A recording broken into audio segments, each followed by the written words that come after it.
చిన్నారి cooking channel. ఈ రోజు మనం బీరకాయ ఎండుమిరపకాయలు పచ్చడి నూరుతున్నామండి రోట్లో. సో దానికి కావాల్సిన ఇంగ్రీడియంట్స్ ఇవేనండి. బీరకాయ 1 పావు కిలో, 50 గ్రాముల ఎండుమిరపకాయలు, 2 పండు టమాటాలు, కొంచెం చింతపండు నీళ్ళలో నానేసుకొని.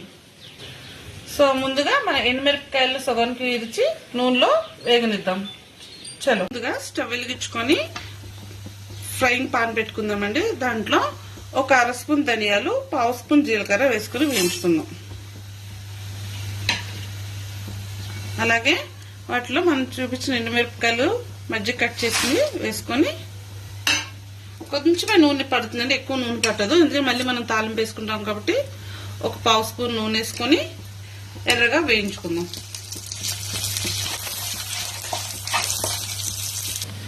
ఇవన్నీ చక్కగా ఎర్రగా అయిపోయినాయి. వీటిలో ప్లేట్లోకి తీసేసుకుందాం. ఇప్పుడు ఇదే దీంట్లో ఆ బీరకాయ కూడా వేసుకొని వేపుకుందాం. మళ్ళీ అదే కళాయిలో మళ్ళీ 1 స్పూన్ నూనె వేసుకొని మనం సన్నగా తరిగి పెట్టుకున్న బీరకాయ ముక్కలు, అలాగే టమాటా ముక్కలు కూడా వేసుకొని వీటిని కూడా సన్నని సెగ మీద మగ్గ పెట్టుకుందాం. ఇవి ఎంత బాగా మగ్గితే పచ్చడి అంత టేస్ట్గా ఉంటుందండి.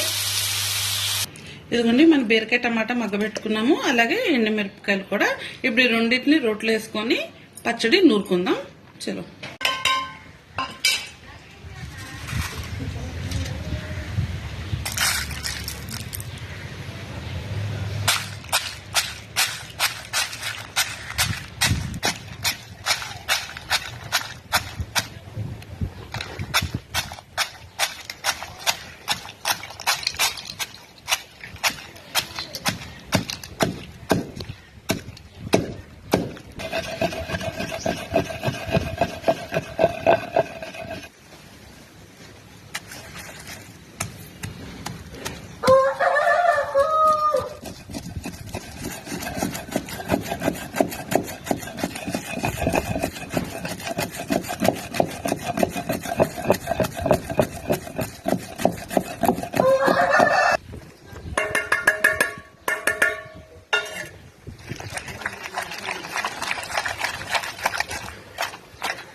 రెడీ అయిందండి.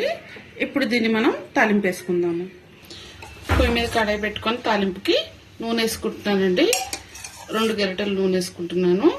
పచ్చడిలో కొంచెం నూనె ఎక్కువ ఉంటేనే బాగుంటుంది. ఇందా మనం మగ్గపెట్టేటప్పుడు కూడా చాలా తక్కువ వేసాము. నూనె కాగంగానే కొంచెం ఆవాలు, కొంచెం జీలకర్ర, కొంచెం మినపప్పు, కొంచెం పచ్చిమిరపప్పు వేసుకొని వేగనిద్దాం. అవి వేగుతుండగానే కచ్చా పిచ్చగా దంచుకున్న 4 వెల్లుల్లి రెబ్బలు కూడా వేసి వేపుకుందాం. వెల్లుల్లిపాయలు ఎర్రగా ఎగుతున్నాయి కదండి. ఈ టైంలో ఒక ఎండుమిర్చిని తుంపి వేసుకుందాము.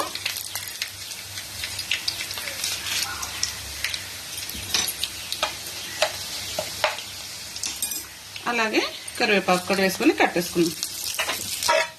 తాలింపుని పచ్చడిలోకి వేసేసుకుందాం. ఒకసారి మొత్తం కలిసిలా పెట్టుకుంటే మన పచ్చడి రెడీ. చూసారా, తాలింపు వేయంగానే కలర్ఫుల్ గా ఉంది. సో మన కమ్మని బీరకాయ ఎండుమిరపకాయల రోట్లో నూరిన పచ్చడి రెడీ అయిపోయిందండి. ఇది వేడివేడి అన్నంలో నెయ్యి వేసుకుని తింటే టేస్ట్ అదిరిపోతుంది. మీరందరూ కూడా ఒకసారి ట్రై చేయండి. నా వీడియో కనుక మీకు నచ్చితే నా ఛానల్ని సబ్స్క్రైబ్ చేయండి. నా వీడియోకి ఒక లైక్ ఇవ్వండి.